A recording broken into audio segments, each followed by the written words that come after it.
2025, I received intelligence reports that President William Ruto had ordered that I be dealt with once and for all.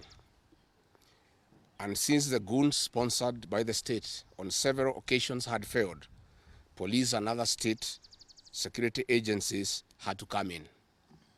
At about 11 a.m., same Sunday, 18th May 2025, this information was communicated to the Inspector General of Police, the Director General of the National Intelligence Service, and the Director of Criminal Investigations by the CS Interior Kipchumba Murkomen, and consequently, a killer squad composed of 101 lethal and dreaded officers from the administration police and seconded to the National Intelligence Service, accompanied by officers from the DCI, the Anti-Terrorism Police Unit, the General Service Unit, and the regular police were deployed. This killer squad have been carrying out extrajudicial killings and abductions. Yesterday, they were mobilized and cordoned off and blocked all exits from Gatanga constituency. This squad was armed to the teeth and hooded and with masks to conceal their identity because of the heinous acts they wanted to commit on us. This is despite that there are existing guidelines from the High Court that officers should be in uniform and not conceal their identity. At about 2:30 p.m., we received further intelligence from the deployed patriotic officers who are not in agreement with the information that they had clear instructions to plant arms and weapons in our convoy to provide evidence to arrest us and get evidence that they could charge us with in court.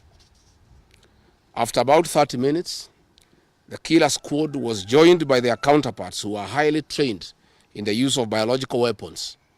Their instructions were to poison me through inhaled chemicals that would paralyze my brain within 3 months. This was the intent and the purpose of the whole operation. My team and I sought alternative routes as guided by the deployed security personnel, majority of whom are our supporters and opposed to what is going on.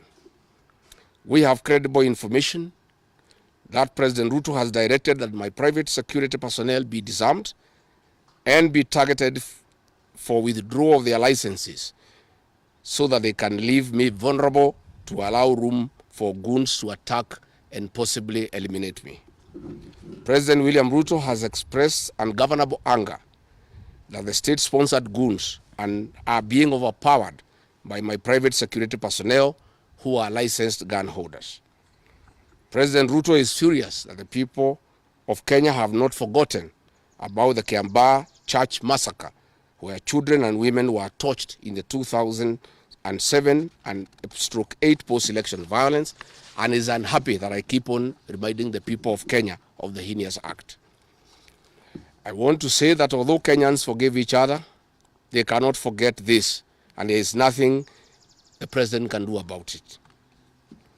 The president was also utterly livid that I exposed his grabbing of 5-acre piece of land inside Gong Forest, where he intends to put a private hotel.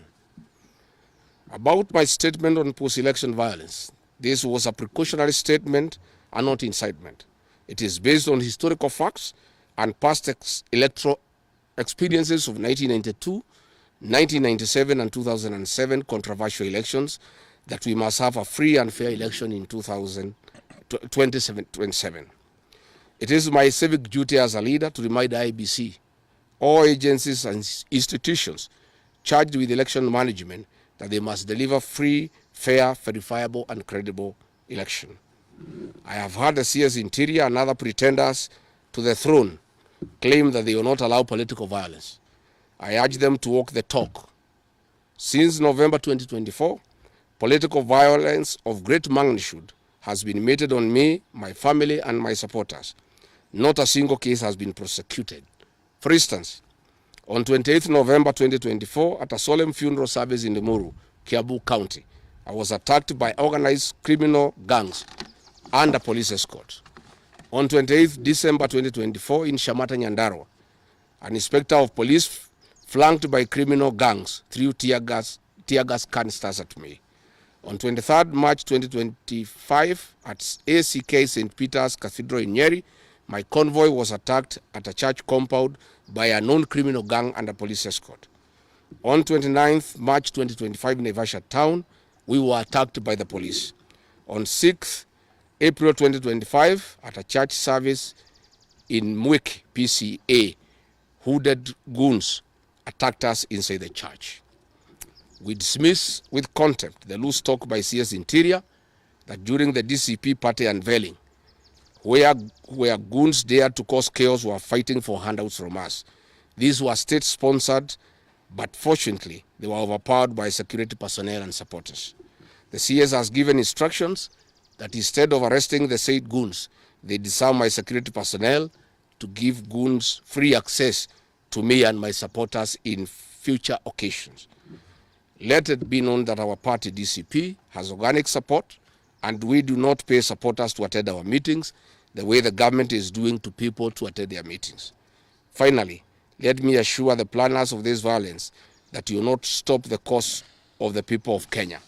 The one-term movement and the DCP party popularity will not be stopped and will not be slowed down. The cause to liberate Kenya is not about Rigathi Gachagua. All the leaders with me. Wasting time and resources to stop me is a zero-sum game. The people of the Republic of Kenya have said that lies must stop, roads must be built, corruption must stop, abductions and extrajudicial killings must stop, education and health systems must work. They are some of the things that are making the people of Kenya restless. We are putting our supporters on high alert that they have the right to express their frustrations if injustice is meted on us. My supporters and I will not be cowed or intimidated by the use of the criminal justice system to manage politics. The drama of waylaying us on roads should be stopped. If the government knows that I have committed a crime known under the laws of Kenya and identified in the penal code, they know all my homes. And I'm here. They know my Wamanyoro home. They don't need to waylay me on the road. Let them just come here, and if we have committed a crime, they can come and arrest me and take whatever action that they want to take. That is the end of the statement. Iko swali? Yes. Yes.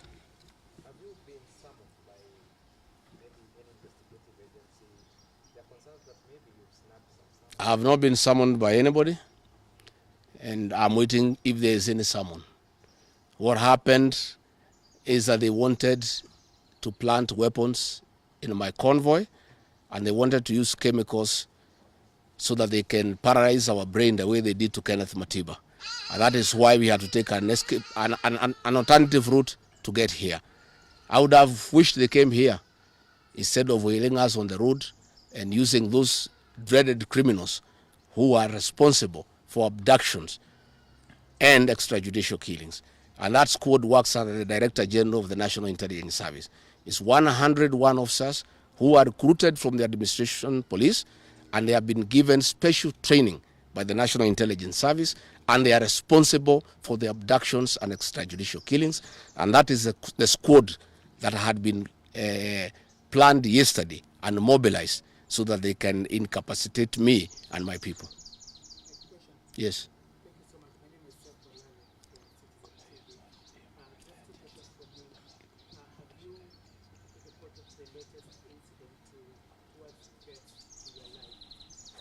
Report to who? These are the same people who want to kill me. How do you report to the people who are planning to poison your mind so that the brain can be paralyzed and then you become a vegetable? I cannot report. And I wrote to the Inspector General of Police and the Director of Criminal Investigations. Instead of answering the issues I had raised, told me to report to the next police station. Yet all these things have happened under the cover of the police. So it is useless to go and report to the police. That is why I'm talking to the people of Kenya, so that if anything happens to me, President William Ruto must be held accountable. And I want to say, when they hounded me out of office, I pleaded with my supporters to stay calm and express their displeasure by singing. That is no longer going to be the case. And my supporters have blamed me for not allowing them to stand up to intimidation and the wrong things that are being done against their leaders. Therefore, our supporters are on high alert, and they will be part of the leadership and ourselves who will be resisting impunity and intimidation by William Ruto and the government. Oh, yes.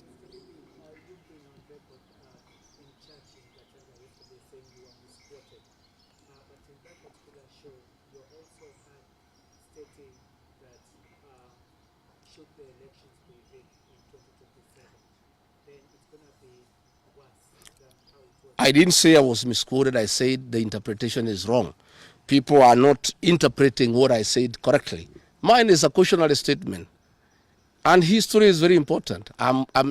During the finance bill of 2024, I did caution President William Ruto and the cabinet that it will bring problems because I listened to the people of Kenya. When a member of parliament from Rift Valley says that even if the votes are not enough, they will know how to manufacture them. When another leader from Rift Valley say they can rule for 24 years. These are the things that have put the people of Kenya on notice, and people are speaking. Yes. And as a responsible leader, I must caution IBC that the people of Kenya are saying, please don't try. And we are saying we must draw parallels from history. And all I was saying is that that has happened before in 2007, and it is possible it can happen now. And I was asking IBC to be patriotic enough to make sure they don't put the country into a crisis. That is all I did. I did not ask anybody to cause violence. I did not say people will fight each other. I just said, let's be careful. This has happened before, and it was bad. And from the way people are speaking, it could be worse. That is all I said. Yes, Waweru.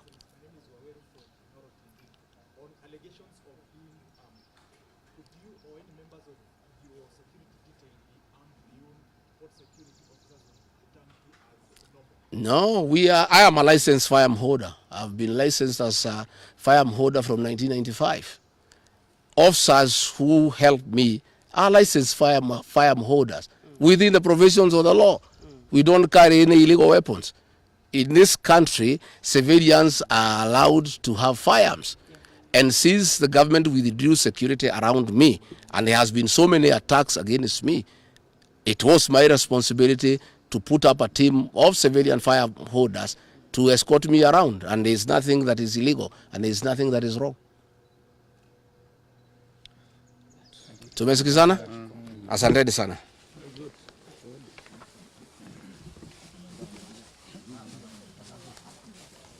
Karungo.